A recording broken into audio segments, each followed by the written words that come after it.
Mission के patterns चमकने लगे और तुम तीनों पूरी तरह से उसमें फंस गए। एक जमने वाली ठंड तुम्हारी बॉडी में घुस गई। उसके हाथ में एक छोटी डैगर आ चुकी थी। उसकी स्पीड इतनी तेज थी कि वो गोल्डन लाइट के बीच किसी परछाई की तरह मूव कर रहा था। स्विश, एक ठंडी चमक तुम्हारी गर्दन के बिल्कुल पास से गुजरी और वहां से गोल्डन लाइट की कुछ बूंदें छलक उठी। अगर तुम्हारी फिजिकल बॉडी इतनी स्ट्रांग नहीं होती तो अभी तक तुम्हारा सिर धड़ से अलग हो चुका होता। क्वांग ताओ, पीछे देखो। क्यूशुए की स्ट्रांग स्पिरिचुअल सेंस ने डेमन के मूव्स प्रेडिक्ट कर लिए और उसने जोर से चिल्ला के वार्न किया। उसकी बात पूरी होने से पहले ही हन फेस डीमन क्वांग, उसकी स्पिरिचुअल सेंस ने डेमन को लॉक तो कर लिया था, लेकिन उसकी बॉडी इतनी फास्ट रिएक्ट नहीं कर पा रही थी। उसे मजबूर होकर पीछे भागना पड़ा। पल भर में ही क्यूशुए केव के बंद दरवाजे के पास पहुंच गई। अब पीछे हटने का कोई रास्ता नहीं था। सूश, वो जहरीली डागर बिना किसी रहम के क्यूशुए की पीठ में घुस गई। यही मौका है जब वो अटैक करने के बाद रुका हुआ था तो क्यूशुए ने दर्द सहते हुए अपने क्यूअर से एक एरो निकाला और अपनी पूरी स्पिरिचुअल एनर्जी लगा के उसे 100 फेस डीमन की पीठ के निचले हिस्से में जोर से घोंप दिया। ये लगभग वही जगह थी जहां उसे डागर लगी थी। डेमन दर्द से चिल्लाया। क्वांग ताओ का हमर उसके कंधे पर लगा, लेकिन उसने पूरी ताकत लगा के तुम लोगों का घेरा तोड़ दिया। वो दूर जाकर खड़ा हुआ। उसने हान सील्स बनाए और फॉर्मेशन की स्पीड और तेज कर दी। जो नॉर्मल इंसान वहां पड़े थे उनके चेहरे पल भर में सफेद से पर्पल और फिर काले हो गए। उनकी आंखों, तुमने हान सील्स चेंज किए। ऑटम वाटर सॉर्ड तुरंत 60 से ज्यादा सॉर्ड प्रोजेक्शंस में बंट गई। वो किसी बारिश की तरह 100 फेस डेमन पर बरस पड़ी। उसके बचने का कोई रास्ता नहीं था। डेमन को फॉर्मेशन रोकना पड़ा और अपनी प्रोटेक्टिव शील्ड दोबारा ऑन करनी पड़ी। और ठीक उसी पल क्यूशुए ने अपनी आंखें बंद की और अपना लॉन्ग बो पूरी तरह खींच लिया। उसकी पावरफुल स्पिरिचुअल सेंस ने डेमन के ऑरा को पूरी तरह लॉक कर लिया था। सूश, वो एरो हवा को चीरता हुआ निकला। जैसे ही डेमन की शील्ड तुम्हारी सॉर्ड से कमजोर पड़ी, उस तीर ने सीधा उसके चेस्ट के पार कर दिया। 100 फेस डेमन के गिरते ही हवा में फैली वो गोल्डन लाइट भी धीरे धीरे गायब हो गई। लेकिन वो नॉर्मल इंसान और वो 3rd लेवल का कुल्टिवेटर, वो पहले ही मारे जा चुके थे। उसने अपना भारी हमर घुमाया और जब क्यूशुए बैठकर अपने वूंड्स हील कर रही थी और बिल्कुल ऑफ गार्ड थी, उसने वो हमर सीधा उसके सिर के पीछे दे मारा। बैंग! क्वांग ताओ का हमर क्यूशुए के बिना डिफेंस वाले सिर पर जोर से लगा। उसे रिएक्ट करने का मौका तक नहीं मिला और वो वहीं मारी गई। ये क्या कर रहे हो तुम? तुम्हारे दिमाग में जैसे बम फट गया हो, तुमने गुस्से से पूछा।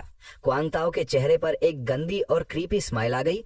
वो घायल थी, उसे मार देंगे तो रिवॉर्ड बांटने के लिए एक इंसान कम हो जाएगा। सिंपल है ना? उसने बड़े आराम से कहा। 100 फेस्ड डीमन का स्टोरेज बैग तुम्हारा और क्यूशुए का मेरा, इतना कहकर वो क्यूशुए की कमर से उसका स्टोरेज बैग निकालने लगा। तुम वहीं फ्रीज खड़े थे, जैसे अभी तक शॉक से बाहर नहीं आए हो। क्वांग ताओ ने देखा कि तुम कुछ नहीं कर रहे तो वो जोर से हंसा। अगर तुझे नहीं चाहिए तो मैं ले लेता हूँ। वो सीधा 100 फेस्ड डीमन की बॉडी की तरफ जाने लगा ताकि उसका बैग भी ले सके। ये देखकर तुम भी तुरंत उधर भागे, जैसे तुम्हें डर हो कि वो तुम्हारी लूट भी ले लेगा। तुम डेमन की बॉडी के पास पहुंचे। तुमने बस नीचे झुकने की कोशिश ही की थी कि सूश, मरना तो मेरे हाथों ही था ना, वो मजाक उड़ाते हुए बोला। उसने अपना हाथ तुम्हारे कमर पर लगे स्टोरेज बैग की तरफ बढ़ाया, लेकिन जैसे ही उसकी उंगलियां तुम्हारे बाग से टच हुई, एक ठंडी सॉर्ड एनर्जी अचानक तुम्हारी बॉडी से ब्लास्ट हुई और पलक झपकते ही उसके सीने के पार हो गई। तुम मरने की एक्टिंग कर रहे थे। क्वांग ताओ की आंखें शॉक से फटी की फटी रह गईं। उसके तुम्हारी आंखों में सिर्फ मौत की ठंडक थी। ऐसे घटिया इंसान के लिए जो पीठ पीछे छुरा घोंपता हो, एक लफ्ज बोलना भी टाइम वेस्ट था। तुम्हारी सोर्ड की स्पीड और तेज हो गई। क्वांग ताओ पहले ही मरने की हालत में था, वो ब्लॉक ही नहीं कर पाया। सिर्फ कुछ स्ट्राइक्स में तुम्हारी सॉर्ड ने उसका गला काट दिया। केवे में पड़ी उन 3 लाशों को देखकर तुमने एक लंबी सांस छोड़ी। भाड़ में जाए ऐसी तीमक। तुमने उन तीनों स्टोरेज बैग्स का सामान बाहर निकाला। 2000 स्पिरिचुअल स्टोन्स, एक हाई ग्रेड बैटल हैमर, एक हाई ग्रेड बो और 10 से ज्यादा हाई ग्रेड एरोस। लेकिन सबसे बड़ा खजाना था 100 फेस डीमन का स्टोरेज बैग। उसमें से एक हैंड रिटन बुक निकली, 10,000 फॉर्मेशंस रिकॉर्ड। उसमें 200 से ज्यादा फॉर्मेशंस और उनके मटेरियल्स की डिटेल्स थी। उसके साथ एक आधी अधूरी मूवमेंट टेक्निक की बुक भी थी, शैडो स्टेप। और क्यूशुए के बाग में एक फटी हुई बुक मिली, सोल पीकिंग चैप्टर। यही उसकी स्ट्रॉन्ग स्पिरिचुअल सेंस का राज था। तुमने वहां और टाइम वेस्ट नहीं किया। 100 फेस्ड डीमन का सेल काटा और तुरंत सेक्ट वापस लौट आए। मिशन का 8000 स्टोन्स का रिवॉर्ड और 2000 लूटेड स्टोन्स। अब तुम्हारे पास 10,000 स्पिरिचुअल स्टोन्स थे। लेकिन ये अभी भी काफी नहीं था। लिंगशु मैंशन लौटकर तुम्हें तुरंत और एक सीक्रेट मेथड जिससे तुम अपनी स्पिरिचुअल सेंस अनलिमिटेड बढ़ा सकते हो। लेकिन तुम अभी भी गरीब थे। इस मिशन के खतरे को याद करके तुम्हारे रोंगटे खड़े हो गए। अगर उसका 100 स्टोन्स प्राइजेस समझने के बाद तुमने मुड़कर वहां से वॉकआउट कर लिया। इनर सेक्ट और आउटर सेक्ट के बॉर्डर पर एक ओपन मार्केट था जहां डिसाइपल्स अपनी चीजें बेचते थे। तुमने एक खाली जगह ढूंढी, वहां बैठे और एक बोर्ड लगा दिया, फॉर्मेशन मैप्स अवेलेबल हियर। उसके बाद तुम ध्यान लगा के अपनी प्रैक्टिस करने लगे। 3 दिन बीत गए, एक भी कस्टमर नहीं आया, लेकिन तुम्हें कोई टेंशन नहीं थी। नहीं बिका तो भी क्या, प्रैक्टिस तो हो ही रही है, कोई लॉस नहीं है। फाइनली चौथे दिन फॉर्मेशन डिपार्टमेंट की यूनिफॉर्म पहने एक आउटर डिसाइपल तुम्हारे स्टॉल के पास रुका। सीनियर ब्रदर, आपके पास कौन कौन से फॉर्मेशंस हैं? उसकी आंखें चमक उठी। मुझे 1000 मैकेनिज्म्स, फॉर्मेशन, इल्यूजनरी ची फॉर्मेशन और टेलीपोर्टेशन फॉर्मेशन चाहिए। टोटल कितने स्टोन्स हुए? 200। इतना सस्ता? वो चौंक गया।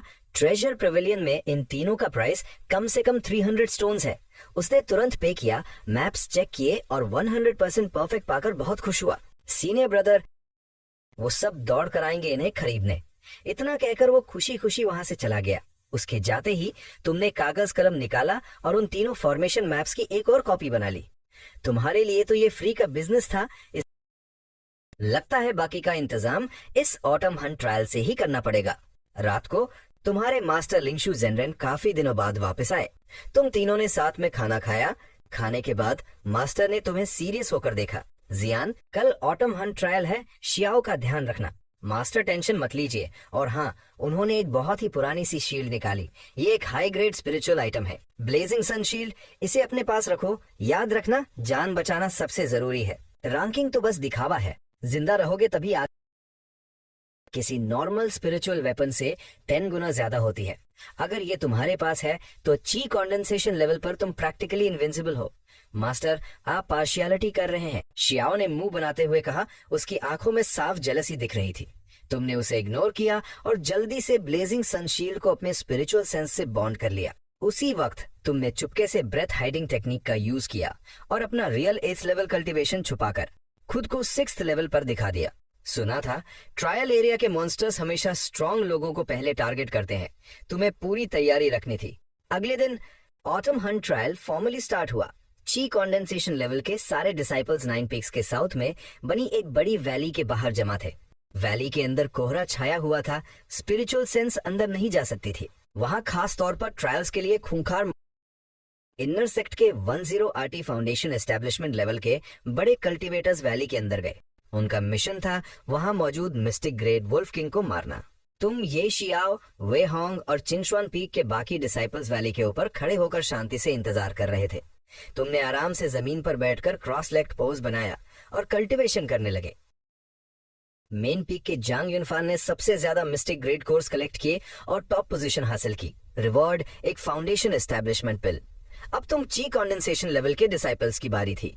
फाउंडेशन एस्टेब्लिशमेंट पिल, वो भी लो ग्रेड। तुम्हारे मन में ख्याल आया, ये सब कितना कंजूस है, टॉप प्राइस के नाम पर एक घटिया पिल दे रहा है। तुम्हें कुछ समझ नहीं आ रहा था, लेकिन तभी तुम्हारे पास खड़े वे होंग ने एक बहुत ही अनोइंग टोन में कहा, लो ग्रेड फाउंडेशन एस्टेब्लिशमेंट पिल भी अमूल्य है। पूरे साउथ रीजन में फाउंडेशन एस्टेब्लिशमेंट लेवल के बड़े बड़े कल्टीवेटर्स इसे पाने के लिए एक दूसरे का खून बहाने को तैयार रहते हैं। उसकी बात से ऐसा लग रहा था कि ये पिल कोई खराब या यूजलेस चीज है जिसका इफेक्ट सिर्फ 10% होता है और जिसमें जहर भी मिला होता। ऑर्डर मिलते ही हजारों डिसाइपल्स पागलों की तरह वाले की तरफ भागे, जैसे पहाड़ से चींटियां उतर रही हो। कुछ बहुत ही एरोगेंट टाइप के लोग थे जो साफ साफ 9th लेवल ची कंडेंसेशन के ऊपर थे। अगले ही सेकंड 4 सॉर्ड लाइट्स सीधा तुम्हारी तरफ झपटी। जैसे ही तुम वैले के अंदर घुसे, वहां मौजूद नेदरवर्ल्ड्स तुम्हें देखकर ऐसे भागे जैसे उन्होंने कोई भूत देख लिया हो। आखिर वो भी सेक के पाले हुए जानवर ही तो थे जिनका टाइम आने पर शिकार कर लिया जाता था। सीनियर ब्रदर, थोड़ा धीरे दौड़ो, मेरा इंतजार करो। शियाओ तुम्हारे पीछे जोर जोर से चिल्ला रही थी, लेकिन तुम्हारे पास उसके लिए टाइम कहाँ था रैंकिंग के लिए। तुमने जो भी भेड़िया दिखा उसे मारना शुरू कर दिया। तुम्हारी स्पीड बहुत तेज थी, तभी एक आवाज ने तुम्हें हड्डियों तक कंपा दिया। सू जियान, तुम अचानक रुके और मुड़कर देखा। वो चिन वान ही थी। वो लू यांग की बाहों में ऐसे चिपकी हुई थी जैसे उसके शरीर में हड्डियां ही ना हो। आसमान में एक 10th लेवल पीक ची कंडेंसेशन और 2 9th लेवल के कल्टीवेटर्स, और जमीन पर चिशियाओ पीक के लगभग 100 डिसाइपल्स ने तुम्हें चारों तरफ से घेर लिया था। तुम्हारे भागने का कोई रास्ता नहीं था। शियाओ ने जैसे ही ये नजारा देखा, वो बिना कुछ कहे दुम दबाकर वहां से भाग खड़ी हुई। सू जियान, मैंने सुना है कि 5 एलिमेंट्स मिक्स रूट वाला कचरा होने के बावजूद तुम 6th लेवल तक पहुंच गए हो। लू यांग अपनी फ्लाइंग स्वॉर्ड से नीचे उतरा और एक बहुत ही फेक स्माइल के साथ तुम्हारे पास आया। इधर आओ, मैं जरा चेक तो करूं, क्या कोई मिसअंडरस्टैंडिंग हुई है? तुमने बेशक ब्रेथ हाइडिंग टेक्निक का यूज करके अपना लेवल 6 लेवल पर सेट किया हुआ था। उसे अपनी तरफ बढ़ते देख तुम। फिर अचानक उसकी टोन बदल गई, उसका असली मकसद सामने आ गया। अगर तुम चुपचाप वो सीक्रेट आइटम या चांस मुझे दे दो जो तुम्हें मिला है, तो मैं तुम्हारी जान बख्शने के बारे में सोच सकता हूँ। तो ये बात है, ये कमीना तुम्हारे उस सीक्रेट चांस के पीछे पड़ा था जो असल में एग्जिस्ट ही नहीं करता था। तुमने डरने का नाटक करते हुए धीरे से सिर हिलाया, और जैसे ही उन्हें लगा कि तुम मान गए हो, बहुत बढ़िया, तुमने अपनी शैडो स्टेप मूवमेंट टेक्निक को फुल पावर पर एक्टिवेट कर दिया।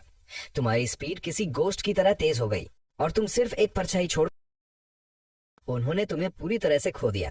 तुम लगातार भागते रहे और एक कावे के अंदर घुस गए। ये कावे पहले एक नेदरवोल्फ किंग का घर था, लेकिन तुमने उसे पहले ही बाहर फेंक दिया था। तुमने कावे के एंट्रेंस पर एक इल्यूजनरी ची फॉर्मेशन सेट कर दिया। अब अगर कोई फॉर्मेशन के अंदर खड़ा होगा तो बाहर से किसी को कुछ भी दिखाई नहीं देगा। वो कमीना सिर्फ 6th लेवल पर है, फिर भी किसी भूत की तरह कैसे भाग रहा है? चिशाओ पीक के 2 7th लेवल वाले डिसाइपल्स तुम्हें ढूंढते हुए वहां आ गए और तुम्हारे कावे के पास ही रुक गए। छोड़ यार, उसके पास पक्का कोई बड़ा सीक्रेट है। अगर हमने उसे पकड़ भी लिया तो भी हमें कोई फायदा नहीं होगा। दूसरे वाले ने प्रैक्टिकल बात कही। वहां सामने एक कावे है, चलो अंदर चलकर कुछ भेड़ियों को मारते हैं और अपनी रैंक। उन्हें सबसे पहली चीज जो दिखाई दी वो थी तुम्हारी चमकती हुई स्वॉर्ड। स्विश, एक फ्लैश हुआ और उन दोनों को रिएक्ट करने का मौका तक नहीं मिला। पलक झपकते ही दोनों बुरी तरह घायल हो गए। तुमने जल्दी से उनके स्टोरेज बैग्स छीने और उनकी डेड बॉडीज को फॉर्मेशन के बाहर फेंक दिया। अब ये ताजा चारा बन चुके थे। तुम फॉर्मेशन के अंदर बैठे थे, तुम्हारी नजरें ठंडी थी और तुम्हारे दिमाग में एक बहुत ही खतरनाक प्लान चल रहा था। इन दोनों की लाशों को बेड बनाकर चिचाओ पीक के और भी डिसाइपल्स को यहाँ ट्रैक करना। जितने आएंगे उतनों को मारूंगा। 2 दिन बाद कावे के बाहर लाशों का एक छोटा सा पहाड़ बन चुका था। खून की भयानक बदबू ने बहुत सारे नेदरवुल्फ्स को भी अट्रैक्ट कर लिया। कितने डिसाइपल्स को मारा ये काउंट करने का भी तुम्हारा मन नहीं कर रहा था। अपनी आइडेंटिटी छुपाने के लिए तुमने 100 फेस डीमन का मास्क पहन लिया था। 3 दिन और बीत गए। लू यांग ने अकड़कर जवाब तो दिया, लेकिन उसका खुद का चेहरा डर और टेंशन से पीला पड़ चुका था। इस वक्त वैली के नेदरवुल्फ्स ने पागलों की तरह काउंटर अटैक शुरू कर दिया था। ये क्या मजाक है? इस ट्रायल में इतने सारे लोगों को इल्यूजनरी ची फॉर्मेशन यूज करना कब से आ गया? लू यांग ने गुस्से में गाली दी। उसका मन कर रहा था कि किसी का खून पी जाए। सुना है, ट्रायल से पहले किसी कमीने ने बहुत ही सस्ते में फॉर्मेशन मैप्स बेचे थे, उसी ने सारा खेल बिगाड़ा है। सीनियर ब्रदर, पीछे देखिए। तभी येलो ग्रेड के पीक लेवल का एक बहुत ही खतरनाक नेदरवुल्फ जोर से दहाड़ता हुआ लू यांग की तरफ झपटा। डर के मारे लू यांग ने तुरंत अपनी फ्लाइंग स्वॉर्ड हवा में उठा ली। अगले ही पल 10 से ज्यादा पीक येलो ग्रेड नेदरवुल्फ्स चारों तरफ से उन्हें घेरने लगे।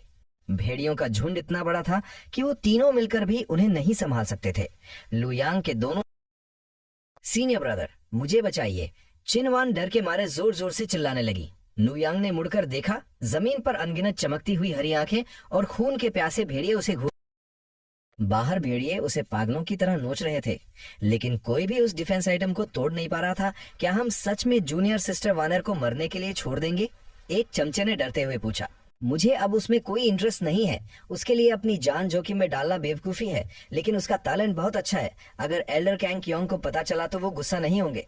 टैलेंट का मेन पीक की यूनिफॉर्म पहने हुए एक लड़की अकेले ही खूंखार भेड़ियों से लड़ रही थी। Junior sister. लू यांग अपनी फ्लाइंग स्वॉर्ड से उसके सामने आके रुका। अगर तुम मेरे साथ चलोगी तो मैं रैंकिंग में तुम्हारी हेल्प कर सकता हूँ। उस लड़की की आंखों में ठंडी चमक आ गई और अगले ही पल उसकी स्वॉर्ड म्यान से बाहर थी। ओहो, तो तुम सीधे तरीके से नहीं मानोगी। लू यांग का चेहरा गुस्से से डार्क हो गया और उसने अपने 10th लेवल ची कंडेंसेशन का प्रेशर रिलीज कर दिया। लेकिन उस लड़की को रत्ती भर भी फर्क नहीं पड़ा। उसकी स्वॉर्ड की चमक और तेज हो। उस लड़की का ऑरा अचानक ब्लास्ट हुआ और उसका लेवल भी बढ़कर 10th लेवल पीक ची कंडेंसेशन तक पहुंच गया। तुमने कौन सा काला जादू इस्तेमाल किया है? लू यांग घबरा गया और तुरंत पीछे हटने लगा। वो पागलों की तरह अपने मुंह में हीलिंग पिल्स ठूसने लगा, लेकिन वो लड़की उसे मौका कहाँ देने वाली थी। उसके अटैक्स किसी लहर की तरह आ रहे थे। उसकी तुम्हारी स्पिरिचुअल सेंस किसी सुई की तरह लू यांग पर लॉक हो चुकी थी। जैसे ही लू यांग हवा में उछला और अपना सबसे पावरफुल अटैक करने वाला था, स्वूश, तीर हवा को चीरता हुआ निकला। तुमने बहुत फुर्ती से अपना डिफेंस मैजिक वेपन ब्लेजिंग सनशील्ड बाहर निकाल लिया। एक हाई ग्रेड डिफेंस आइटम के सामने उसके लगातार हो रहे अटैक्स ऐसे लग रहे थे जैसे कोई मच्छर काट रहा हो। कुछ ही अटैक्स के बाद उसकी अपनी स्वॉर्ड शील्ड के काउंटर शॉक से टूटकर चूर चूर हो गई और ठीक उसी पल एक हल्की नीली स्वॉर्ड पीछे से आई और सीधा उसके सीने के आर पार हो गई। ये वही लड़की थी जिसने अपनी आखिरी बची हुई ताकत से ये डेडली स्ट्राइक की थी। अटैक करने के तुरंत बाद उसकी बॉडी भी जवाब दे गई और वो जमीन पर गिर पड़ी। तुमने अपनी शील्ड वापस रखी और बिना किसी शर्म के लू यांग का स्टोरेज बैग निकाल लिया। तुम उस लड़की का बाग भी लेना चाहते थे, लेकिन उसके पीले पड़े हुए चेहरे को देखकर तुम्हारा मन नहीं माना। तुमने जिंदगी में पहली बार थोड़ी दया दिखाई। तुम वहीं बैठकर उसे गार्ड करने लगे ताकि कोई नेदर वुल्फ उसे ना खा जाए। रात हो चुकी थी जब वो लड़की होश में आई। वैली की रात किसी डरावने सपने जैसी काली थी। सिर्फ तुम्हारे कम्फायर की आग की आवाज आ रही थी। होश में आते ही उसने सबसे पहले खुद को और अपने स्टोरेज बैग को चेक किया। सब सेफ था। उसने बिना कुछ कहे एक स्टोरेज बैग तुम्हारी तरफ फेंक दिया जो स्पिरिचुअल स्टोन से भरा था। इसमें 3000 स्टोन्स हैं। तुमने बिना किसी नाटक के वो बाग रख लिया। फिर तुमने अपने मॉन्स्टर कोर्स काउंट करना शुरू किया। तुम्हारे पास इतने सारे कोर्स कहाँ से आए? वो लड़की तुम्हारे सामने लगे कोर्स के पहाड़ को देखकर हैरान रह गई। वहाँ लगभग 300 कोर्स थे। तुमने तुरंत सतर्क होकर कोर्स को वापस बाग में डाल लिया। किसी और की नजर तुम्हारे खजाने पर हो, ये फीलिंग बिल्कुल अच्छी नहीं थी। मैं स्पिरिचुअल स्टोन्स देकर तुम्हारे कोर्स खरीदना चाहती हूँ, क्या तुम डील करोगे? उसने तुम्हारा इंटरेस्ट देखकर तुरंत ऑफर दिया, एक कोर के बदले 10 स्टोन्स। तुम्हारी आंखें चमक उठी। ये प्राइस बहुत प्रॉफिट वाला था। लेकिन फिर तुम्हें सेक्ट के फाइनल रिवॉर्ड का याद आया। तुमने एकदम कोल्ड एक्सप्रेशन के साथ कहा, इस रेट के हिसाब से मेरे कोर्स की कीमत सिर्फ 3000 स्टोन्स है और 3000 स्टोन्स में फाउंडेशन एस्टैब्लिशमेंट पिल का एक टुकड़ा भी नहीं मिलता। क्या मैं तुम ट्रायल में फर्स्ट आने वाले को ताइक्सू सीक्रेट रेल्म में 1 साल कल्टीवेशन करने का मौका मिलता है? तुमने इस जगह का नाम पहले कभी नहीं सुना था। ताइक्सू सीक्रेट रेल्म में टाइम 3 गुना तेज चलता है। वहाँ 1 साल बाहर के 3 साल के बराबर होता है। उसने एक्सप्लेन किया, मुझे बस वहाँ जाकर अपनी जान बचानी है। फिर उसने अपनी असली आइडेंटिटी और अपना तुम कैसे भाग पाओगी? मेरे पास एक सीक्रेट टेक्निक है, ओरिजिन चेंजिंग आर्ट। ये मेरी लाइफ फोर्स को चेंज कर देगी। उसकी आंखों में एक गहरी निराशा थी। 3000 स्टोन्स मेरे 9th लेवल ची कंडेंसेशन। वो खुद सुप्रीम ग्रेड रूट होने के बावजूद 14 साल की उम्र में इस लेवल पर पहुंची थी। और तुम्हारी उम्र क्या थी? ये तो इम्पॉसिबल था। वैली का एग्जिट 9th लेवल ची कंडेंसेशन के 2 चिशाओपी के कल्टीवेटर्स किसी यमदूत की तरह खड़े थे और सैकड़ों डिसाइपल्स का रास्ता रोके हुए थे। जो भी नया आया है, अपने 10% कोर्स यहाँ रखो, वरना मेरी स्वॉर्ड किसी को नहीं पहचानती। उनमें से एक की नजर वहाँ अभी अभी पहुंचे। Ghost face. तुमने उसे पूरी तरह इग्नोर किया और वहां खड़े सैकड़ों डरे हुए डिसाइपल्स की तरफ मुड़कर जोर से चिल्लाए, सब मिलकर इन दोनों लुटेरों को मारो। इनके कॉर्ड्स हम सब बराबर बांटेंगे। लेकिन तुम्हारे चिल्लाने का कोई असर नहीं हुआ। वहां मौत जैसा सन्नाटा छा गया। सबने अपना सिर दूसरी तरफ घुमा लिया जैसे उन्होंने कुछ सुना ही ना हो। वे कचरे, तू अपनी मौत को खुद बुलावा दे रहा है। दोनों 9th लेवल कल्टीवेटर्स गुस्से से पागल हो गए और अपनी फ्लाइंग स्वॉर्ड्स पर तुम्हारी तरफ दौड़े। थू है तुम पर। तुमने उनकी तरफ थूका और पीछे मुड़कर भागने लगे। वो दोनों तुरंत तुम्हारे पीछे भागे। तुम लगातार भागते रहे और उन्हें जंगल की तरफ ले गए जहां उन्हें और तुम्हें जान से मारने वाला अटैक करने ही वाला था कि तुम्हारी स्पिरिचुअल सेंस ने उसे पहले ही लॉक कर लिया था। Shadow step activate. तुम पलक झपकते ही वहां से गायब हो गए। ये स्पीड, ये मूवमेंट टेक्निक, तुम सुजियान हो। उन दोनों को तुरंत समझ आ गया और ठीक उसी पल लुओनिंग तुम्हारी इल्यूजनरी ची फॉर्मेशन से बाहर निकली। उसकी स्वॉर्ड सच में लोगों को बुरी तरह लूटा था। ये सब मुझे दे दो, ये इनफ है। लियोनिंग आगे आई। ये कोर्स तुम्हारे, लेकिन मेरी फाउंडेशन एस्टैब्लिशमेंट पिल का क्या? तुम्हें अभी भी डाउट था। अगर मैंने धोखा दिया तो तुम जाकर हेड एल्डर को सब बता देना, उसने कहा। बात यहाँ तक पहुंच चुकी थी, तुमने ज्यादातर कोर्स उसे दे दिए। वैली के एग्जिट के बाहर एल्डर्स लेकिन एल्डर कैन क्योंग का चेहरा धीरे धीरे पीला पड़ने लगा। कुछ तो गड़बड़ है। कोई भी फ्लाइंग सॉर्ड पर बाहर क्यों नहीं आ रहा? उसका बेटा तो ऐसी जगहों पर शो ऑफ करना बहुत पसंद करता था। सीनियर ब्रदर कैन क्योंग, लू यांग अभी तक बाहर क्यों नहीं आया? एक और एल्डर ने भी नोटिस कर लिया था। हाँ, शायद वो अभी भी मॉन्स्टर्स का शिकार कर रहा होगा, चैंग क्योंग ने जबरदस्ती हंसते हुए कहा। लेकिन अंदर ही अंदर उसने तुरंत एक मैसेज टोकन तोड़ा, लू यांग तुरंत बाहर आओ। लेकिन आधा घंटा और बीत गया। रैंकिंग्स ऑलमोस्ट फाइनल हो चुकी थी, लेकिन लू यांग का कोई अता पता नहीं था। अचानक किसी ने जोर से चिल्लाकर कहा, एल्डर कैंग क्योंग, कुछ गड़बड़ है, चिशो पीक का एक भी डिसाइपल बाहर नहीं आया है। ये बात किसी बिजली की तरह गिरी। चैंग क्योंग झटके से खड़ा हुआ और उसने अपनी पावरफुल स्पिरिचुअल सेंस से वहां मौजूद 1000 डिसाइपल्स को स्कैन किया। सच में चिशियाओ पीक का एक भी इंसान वहां नहीं था। सीनियर ब्रदर, मामला बहुत खराब लग रहा है। एक और चिशियाओ पीक के एल्डर शीशवान का चेहरा भी सफेद पड़ चुका था। अगले ही पल दोनों ने सख्त के सारे रूल्स तोड़ दिए और लाइट की स्पीड से वाली के अंदर घुस गए। कुछ ही देर में एल्डर कांग क्योंग अपने बेटे लू यांग की डेड बॉडी, उसके स्टोरेज बैग में चिशाओ पीक के सैकड़ों डिसाइपल्स की लाशें भरी हुई थी। सारे एल्डर्स चुपचाप खड़े थे, किसी की हिम्मत नहीं हो रही थी कुछ बोलने की। सिर्फ रेफरी एल्डर की आवाज गूंजी। ची कंडेंसेशन ट्रायल खत्म हुआ। First rank main peak disciple लोनिंग, score 500 course, reward 1 foundation establishment पिल।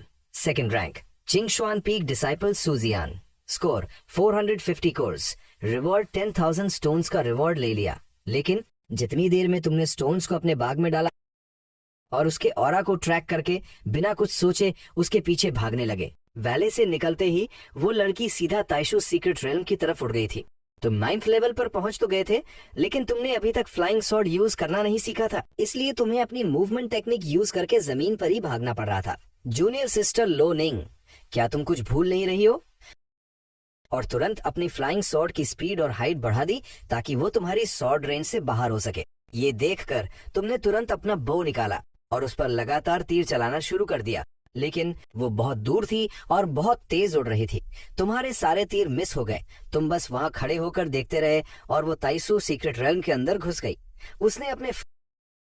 उसने तुम्हें चढ़ाते हुए आंख भी मारी। फिर वो एक पुरानी पत्थर की मूर्ति के पास गई जिस पर कुछ मैजिक लाइंस बनी हुई थी। उसने अपने हाथों से कुछ मैजिक किया और टेलीपोर्टेशन फॉर्मेशन स्टार्ट कर दिया। गायब होने से ठीक 1 सेकंड पहले उसने पलटकर तुम्हें एक बार और देखा। उसका वो तुम मेरा क्या बिगाड़ लोगे वाला एक्सप्रेशन तुम्हारे दिमाग में छप चुका था। तुमने एक बहुत ही गहरी सांस छोड़ी। वो एक फाउंडेशन एस्टैब्लिशमेंट पिल थी, एक perfect high grade foundation establishment pill जिसकी कीमत पूरे 50,000 स्टोन्स थी। कमी नहीं कहीं की। सिर्फ चिशियाओ पीक के उन बेवकूफों को लूटने से ही तुम्हें बहुत सारे सीक्रेट मैनुअल, स्पिरिचुअल स्टोन्स और कुछ अच्छे वेपन्स मिल गए थे। तुमने ध्यान से काउंट किया, तुम्हारे पास अब एग्जैक्टली 50,000 स्पिरिचुअल स्टोन्स थे। तुम अभी सोच ही रहे थे कि इस पैसे से बॉडी टेम्परिंग की हर्ब्स खरीदो या फिर एक फाउंडेशन एस्टैब्लिशमेंट पिल। तभी दरवाजे के बाहर से शियाओ की आवाज आई। जब वाली में तुम पे अटैक हुआ था तो वो कैसे तुम दबा के भागी थी, ये तुमने अपनी आंखों से देखा था। मेन हॉल में मास्टर लिंगशु बहुत ही रिलैक्स होकर चाय पी रहे थे। जैसे ही तुमने अंदर कदम रखा, उनके चेहरे पर एक बहुत ही प्यारी स्माइल आ गई। मेरे अच्छे डिसाइपल, आओ बैठो। मुझे बताओ, वाली में तुम्हें इतने सारे कोर्स कैसे मिल गए?